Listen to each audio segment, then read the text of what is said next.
Good morning everybody, good morning and welcome back. Today's video is a little different from our standard 20th movie update video.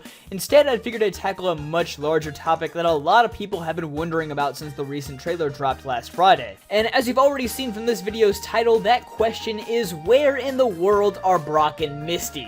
Needless to say, when the latest trailer introduced us to these two new companions traveling with Ash, many fans were, well, less than satisfied. But I think I have a few reasons as to why the producers opted not to include Brock and Misty in the main cast. Although, personally, if the movie's good, then I really don't care who's in it, but still, this seems to be bothering a lot of people. Now, the first reason is just my thoughts on the situation. It may not entirely be true, but it's just what I think.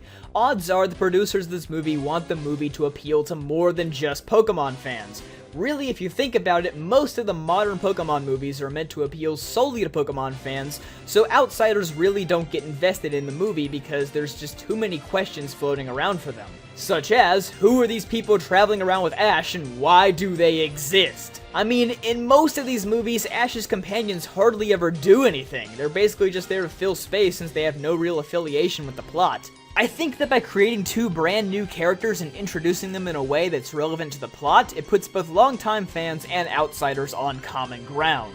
Nobody really feels lost, and the characters can actually be relevant to the story if they're new. It's a win-win. And this is actually a really big deal considering how many new Pokemon fans there are now after the global success of Pokemon Go and the overall hype from the 20th anniversary last year. This will probably be a lot of people's first time going to see a Pokemon movie, and they don't want to feel alienated if there's characters that everyone else already knows. And I know what you're gonna say next. JPR, why can't they just reintroduce Brock and Misty in this movie so that everyone knows who they are? And that brings me to my second point, the runtime. Most Pokemon movies are about 90 minutes long when there isn't a Pikachu short attached, with the longest movie being Pokemon Ranger in the Temple of the Sea, which is 102 minutes long. I doubt this movie is going to break that record, but they have to keep things as short and clear as they can. We already know the first 10 to 20 minutes of the movie is a recap of episode 1, which leaves around 70 minutes for us to get a brand new, fresh movie experience. If we have to spend at least another 30 minutes to properly retell Brock and Misty's stories, then we're really not gonna have enough time to build a good plot.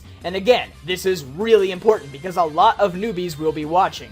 On top of that, the last two Pokemon movies have performed terribly in Japan, so they're looking to get their mojo back with this one. It's a lot easier to just create two brand new characters, give them simple goals, and set them on their way. It'll take up a lot less time, and eventually it'll lead to a better movie experience. And again, this ensures that all the characters are relevant to the plot. Brock and Misty really don't have a purpose to chase after Ho-Oh. They won't really gain anything from seeing it, so at the end of the movie, everyone will look back and go, well, they were a waste of time. Now, I didn't make this video to crap on Brock and Misty. I love them just as much as any other characters in the anime. But from a movie maker's point of view and a general audience's point of view, it's simply not healthy to include two leads that aren't relevant. It's like you're watching The Avengers, and the movie takes 30 minutes to develop Tony Stark's new neighbors, but by the end of the film, they really haven't done anything. You feel like that time could have been used more effectively somewhere else. If you're bringing Brock and Misty back just to appeal to nostalgia fanboys, well, then you've killed it for everyone else. Like many others, I still hope that Brock and Misty have a cameo in the movie. After all, this is a movie taking place in Kanto, so not showing them off would be a big missed opportunity. This scene from the trailer seems to show Ash in a gym battle with gym leader Erica. If that's the case, then I believe there's a good chance we can see cameos from all the Kanto gym leaders. At the end of the day, I firmly believe they're just trying to make a good movie that appeals to everyone without oversaturating it in nostalgia. Don't be one of those people who says, Brock and Misty aren't in the movie, so I'm butthurt and I'm not watching it. Instead, try going in with an open mind, knowing that the film's directors did their best for everyone. You never know, it might entirely change your opinion on the film, and it could become an all-time favorite. But of course, if you want to stay updated on Pokemon the 20th movie, feel free to subscribe for more videos like this. Drop a like down below if you enjoyed, and I'll see you guys next time.